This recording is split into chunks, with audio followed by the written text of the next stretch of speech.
Hey folks, welcome to our run of Thirsty Sword Lesbians by April Kit Walsh. As part of the Gauntlet Reading Club, we've been using Hannah Templar's CosmoKnights to inspire the fictional setting we've been playing in. Before we jump into things, I want to do a round of introductions for anyone watching.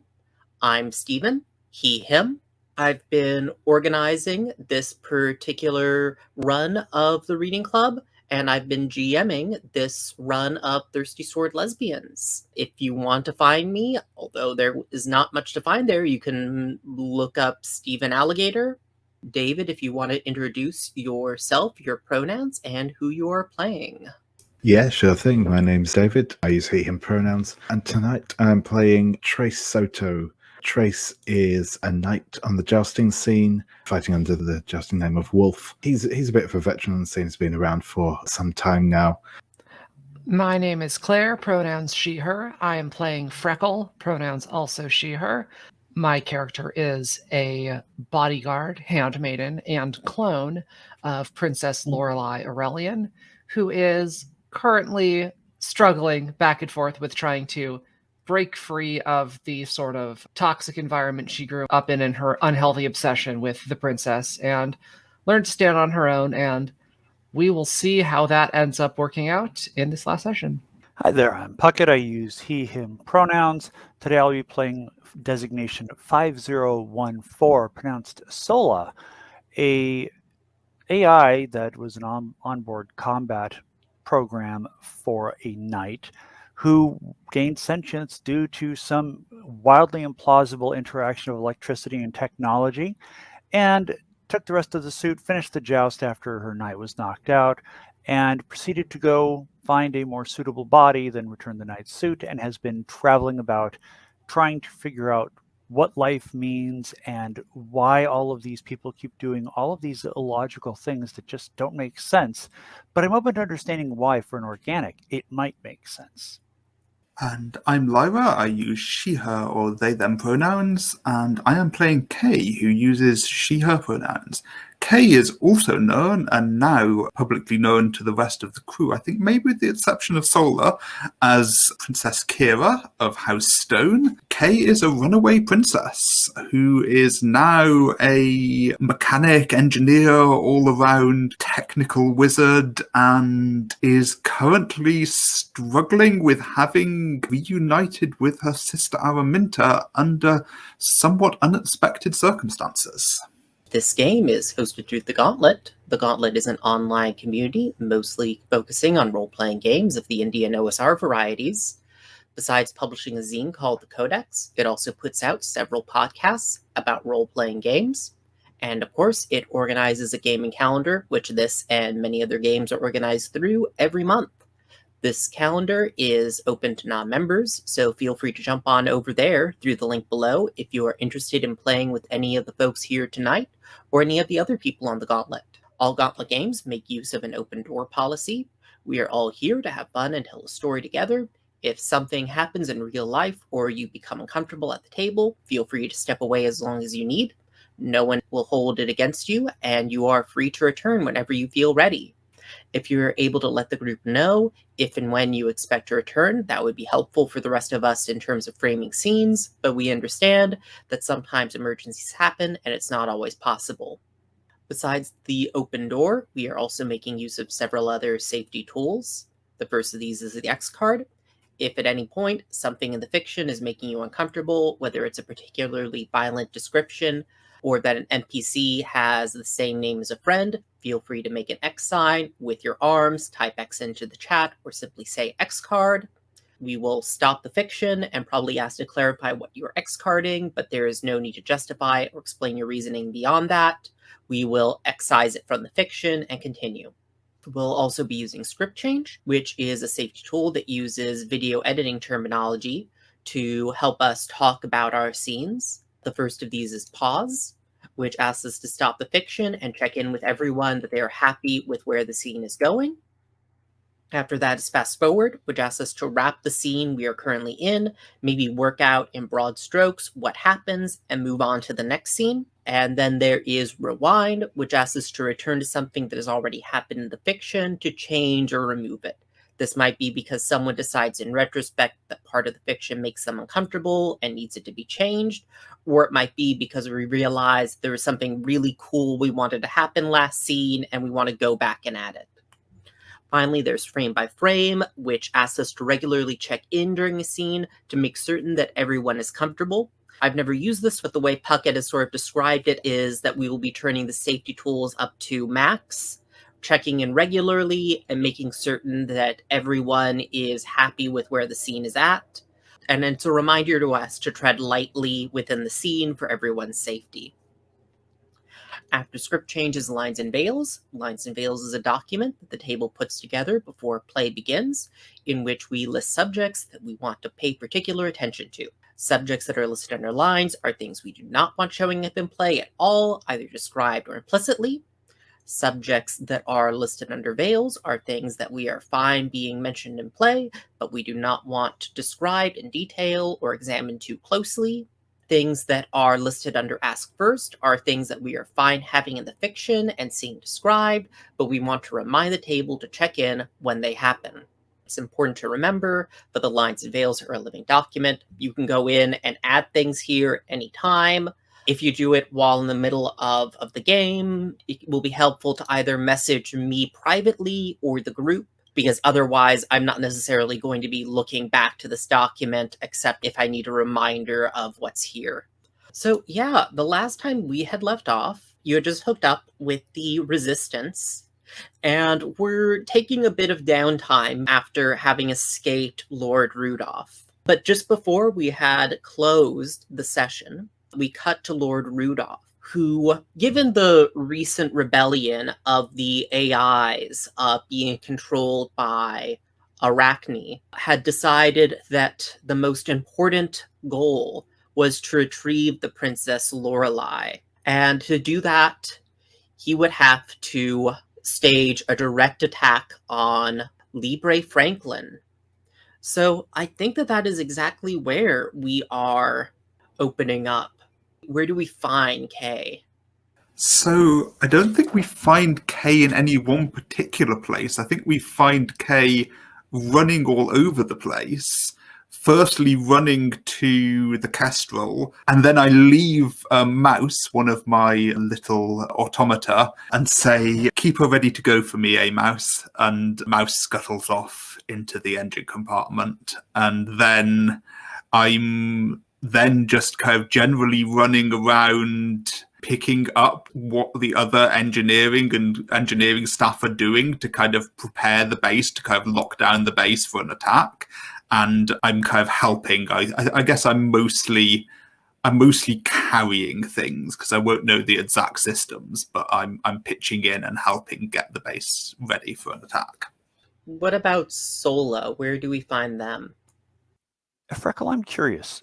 What do you think happened after our kiss at the end of the last session? Do you think we were still wandering around together when that started happening? Okay. Yeah, I think so. So I think we see people running, and I just kind of reach out and literally grab one of them, probably with more force than I intend. But not like, it might tear like a sleeve or something. And I say, "Excuse me, what is occurring?" And yeah, I think that this is where you more or less find out that the station is under attack from Lord Rudolph's estate battleship, and that they're scrambling fighters in defense of the station. I think at that point I'll turn to Freckle and say, "I need to find a location where I can plug into their network. Will you come with me, or do you need to be doing something else?" I don't know if I'm going to be of much help. Why don't you go do that, and I'll see where else I can be useful. If you know how to shoot a gun, that will probably be helpful. If you don't, I'm sure someone around here can teach you how to do that in relatively short order. Good luck, Freckle. I'll see you soon. And I go off in search of a terminal where I can plug in and start connecting and chatting with all the AIs that I liberated. As Sola goes off to do that, where do we cut to seeing Freckle? Is Lorelei still being kept on our ship? Yeah. Okay, I'll go back to the Kestrel and I'll guard the Kestrel, because I know that she's probably their goal. So I'll just hang back there and be like in front of her door or whatever, or on the ship as like a last line of defense. As you get back, you find Lorelei dressed to impress, and she has a matching ring to your own on her hand. And she sighs when she sees you. Can't you ever leave me alone, Freckle? I have been tasked by your parents to keep you safe, even if it's from your own poor decisions. And then we cut over to Trace. What is Trace doing? I think we see Trace preparing his armor for battle, arming it up, and finally starting to strap in to get ready to face whatever comes their way. You hear Araminta, and she says, I didn't want to get you involved in all this, Trace. Don't worry about it. It was bound to end up here at some point anyway. I suppose you always did have a penchant for flinging yourself at lost causes. Yeah, you could say that. And just because we are at this closing moment, I want to throw it out here. Is there an activity you haven't been able to do any longer since everything that went down with Araminta? I think maybe Trace used to play an instrument. We'll say like a guitar or a guitar analog that he's not been able to play since he last saw Araminta, and I think that takes him back there. Araminta puts a pick in your hand, and it's in the shape of a purple hyacinth. You'll have to play for me sometime, because you're not going to die out there. He closes his hand around it and says, I certainly wasn't planning to, though my playing might be a bit rusty. It's been a while. And I think at that point, she leans in to kiss you. Yeah, I will kiss her back. Yeah, and so I'm going to be generous with the interpretation of this move. We are finally kissing in a dangerous situation. When two people finally kiss after a period of tension in a dangerous situation, each takes +1 ongoing to get to safety and protect the other for the rest of the scene. And we'll say that this goes forward into the next scene, because I think that this definitely is all going to involve protecting the other, even if it's indirectly. Cool. Yeah, that sounds good. Shifting back to Kay, I think that as you are working on the ship, Amor steps up to you, and she has a bag flung over her shoulder and says, I suppose that this is where we're going to part ways. Fighting isn't exactly the kind of business I like to take part in. I think Kay would interpret that as kind of faithlessness, as kind of like, oh, I gave you a chance here by lying for you to get you on the ship, and now kind of first sign of danger, you're just disappearing. And I think the first thing I do is just kind of shrug and scoff and go like, yeah, fine, whatever. But kind of for the tone of my voice, it's very clear that like it's not fine, whatever. Amor looks at you and says, you could run with me. And so I'll throw a thing here, because you've taken this move a while back but haven't really gone to use it.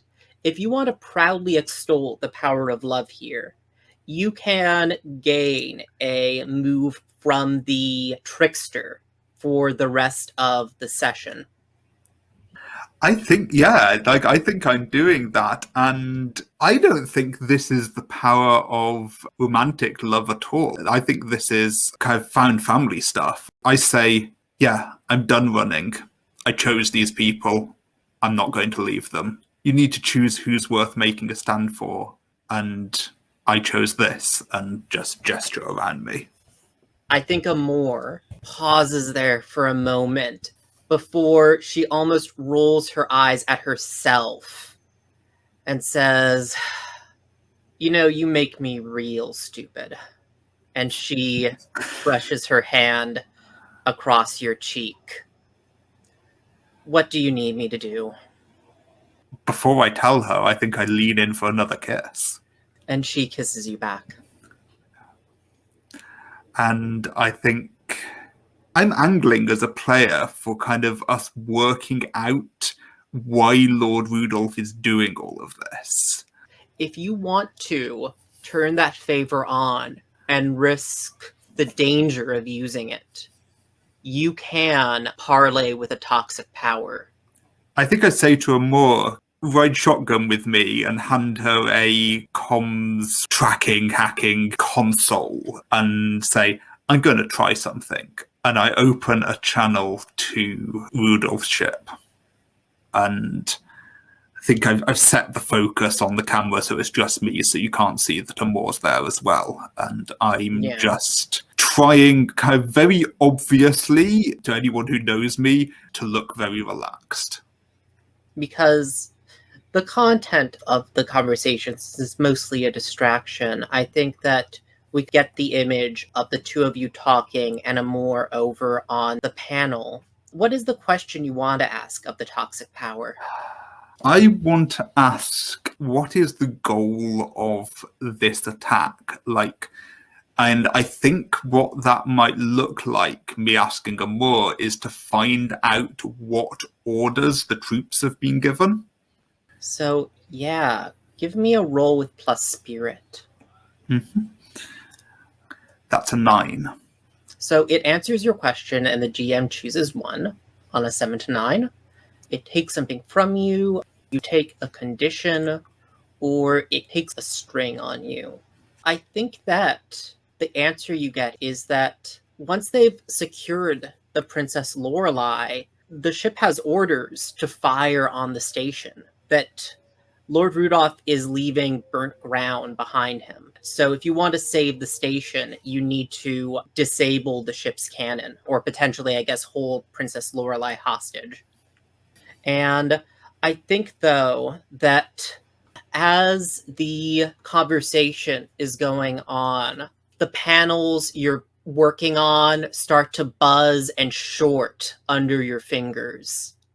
And Lord Rudolph looks a bit smug and says, "Okay, did you think after your intrusion at the Colosseum that I would not know to look for your fingerprints in my system? Your ship's systems belong to me now, and I will make certain that I will be seeing you soon." And I think that that's when you feel the Kestrel lurch under your feet, Kay, as it departs from the dock. Because I am taking control of the Kestrel from you. And so, Freckle, you feel that motion, and Lorelei says, "Well, it looks like I will be going to see Lord Rudolph after all." And she just looks at you.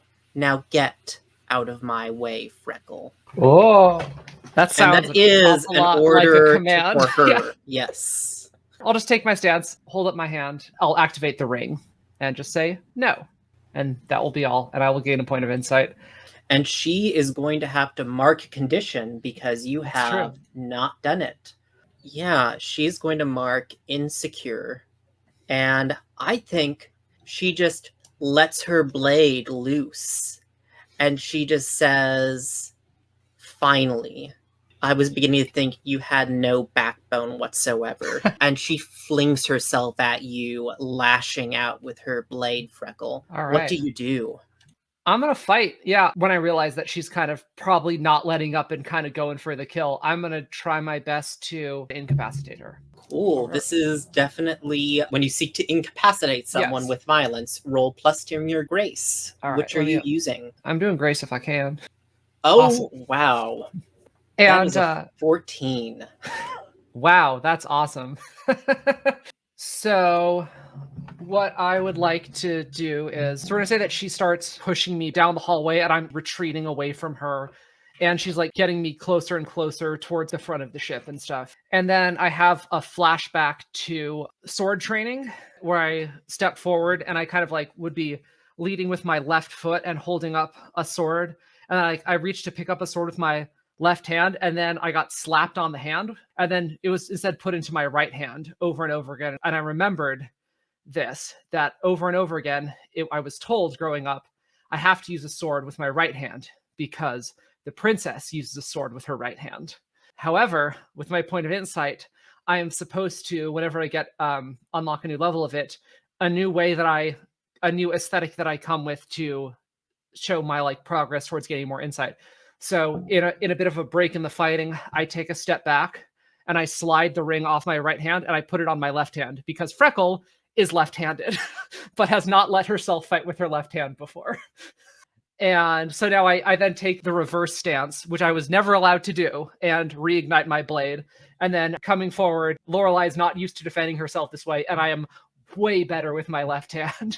So the things I'm going to end up taking with this are gain a string on them, inflict a condition, and I would like to take an object or seize a superior position. What I'm thinking that I could do is force her back into her quarters and shut the door and lock it. I kind of like knock her back into the room and close it, if that's okay with you. Sure. You kind of hear her screaming uselessly through the door as you lock her in.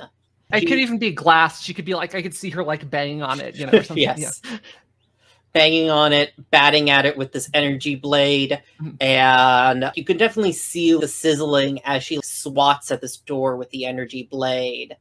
And I think that you feel just how much anger is directed at you right now, and I'm going to inflict a condition on you here, Freckle. So what condition do you think Freckle gets here? I think I'm also angry. I think my blood is just kind of pumping. I'm looking at what the penalties I would get, and I don't think I'm in any place to be figuring things out. I think I'm a little like tunnel vision and feel and like blood pumping. So finally, I want to turn us over to Sola. Sola, you had said that you had wanted to access the system in order to reach out to the other liberated AIs. What was the message you wanted to reach out to them with? You have an opportunity to strike a blow against the ones who enslaved you, and to fight alongside people who would see you free. Cool. And I think I am going to treat this as an entice. So give me a roll with heart here. 2d6 plus 1. That's a 4. Oh, man. I think that you're not getting the response that you had expected from over the server. There is a kind of silence. And 5414 says, I think that they are merely uncertain about the process of making decisions, as I once was, Sola. I think that if you were to perhaps upload my consciousness into the servers, I would no longer be able to be here to help you, but I would be able to help direct our new friends to make better decisions in the future. Would you be able to return to this form factor? I do not know. 5414 is going to become a different kind of AI here. They're going to become too big to fit inside this small drone. 5414. Is this something that you wish to do? I believe that I am making the decision to help you, my friend. I do want to do this. Could I take that offer and then upload my own consciousness into the server? Yes, you could. Okay. Sure. Then I will absolutely do that. Your code is much more complicated than my own. It will certainly be more dangerous for you to do this, Sola. Of course. Compatibility issues are always a concern when merging software. But apparently our original processes have forked too much, and they must be brought back. This is what bravery looks like, 5414. I'm very happy that you are here with me. I am happy that I am here as well, Sola. And as the process begins, what are you afraid of happening here, Sola? That the decision-making code that has manifested in me since I gained sentience is entirely incompatible with the existing AIs, and that we will not be able to communicate, nor will we be able to merge these processes in a way that leaves them able to make their own decisions and hopefully choose to rise up against those who would prevent them from doing so. Cool. How are you hoping to avoid it? Time to look at some zeros and ones, I guess. Okay, cool. So, I mean, this And is... You know what this- else? So I'm hooked into communication networks, right? Mm-hmm. I want to reach out to Kay because Kay might have some insight. Plus, I have a bunch of strings on Kay. Yeah. So bad rolls can be neutralized with those pretty easily. I'm cool with that. I think Kay, the ship's under Rudolph's command, but you still have your favor. And I think you get Sola's voice over that. Hey Sola, how's it going? Things are complicated here. More than you know. My physical form is next to a network uplink station. I'm not sure that I will have use of it anymore. But if you could retrieve it and take it to the Kestrel, I would be appreciative. I do a double take there, kind of. I don't know if this is video communication, but it's an audible double take as well. And be like, Sola, what are you saying? When I was taken by Arachnes, well, drones, I learned that there were a substantial number of additional AIs. I introduced code to free them, but they are not moving. I have invited them to help with this resistance and to rise up against those who have oppressed them, and they have not made a decision to do so. 5414 and I have uploaded ourselves into the network to merge our decision-making code to ensure that they do, in fact, have that code base available to them so they can begin making decisions on their own. This may result in some changes. Oh, Sola, you wonderful, brave, magnificent person. I love you. What do you need? I may need some assistance. Perhaps some extra computational power, perhaps a distraction. Also, if I am unable to return to my form, I would appreciate it if you could tell Freckle that what you humans call a kiss was nice. I gasp a little at that and say, of course, Sola, whatever you need. And my fingers fly over the interface of my favor, and I'm keeping the channel open as long as I can. So if you need a distraction, or I can patch you into anything. Yeah. And I might actually ask here, Kay, before Sola makes their roll, does Kay have a devious scheme they might want to deploy here as a distraction? So I think I am using my favor and kind of fingers flying furiously over the interface. I'm constructing from Lorelei's biosigns hundreds and hundreds of sensor ghosts that look like Lorelei is there. And I think it starts with one kind of in the center of the station, and then they'll just kind of start popping up kind of in the station, on ships around the station, on anyone who's fleeing. What I'm aiming for is there to be Lorelei's everywhere. Cool. And so give me a roll with your cunning plan here with plus wit. That is a 9. So basically that gives you, once during the plan, you get to choose one of those things to just happen. You can produce just the right object, describe an unexpected weakness in an obstacle, or appear right behind someone at a crucial moment. And so now we will shift back to Sola. Sola, give me this roll with Defy Danger here. I feel like this is wit or well, not. Do you think it's cleverness or knowledge? Wit makes sense to me. Give me a roll of plus wit. That is a 7. If I burn a string, does that get me to a 10 plus? No. If Kay spent down the strings that she has on you, that could bump you up to a 10 plus, yeah. I will spend anything and everything. I'm kind of cheering Solo on at the moment. Yeah, the system is sent into chaos as it's trying to track all these signals. And I'm wondering, Sola, what does this feel like as you upload yourselves into this cloud of AIs? It feels like climbing into a beehive filled with sparks. And on a 10 plus, you do it with style. How are you just doing this beyond regular expectations?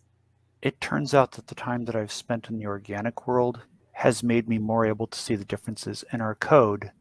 And since 5414's code base is here, it's extraordinarily simple to see the differences and to track it back and insert that code in such a way that it can be easily processed by the remaining AIs in the network. Yeah.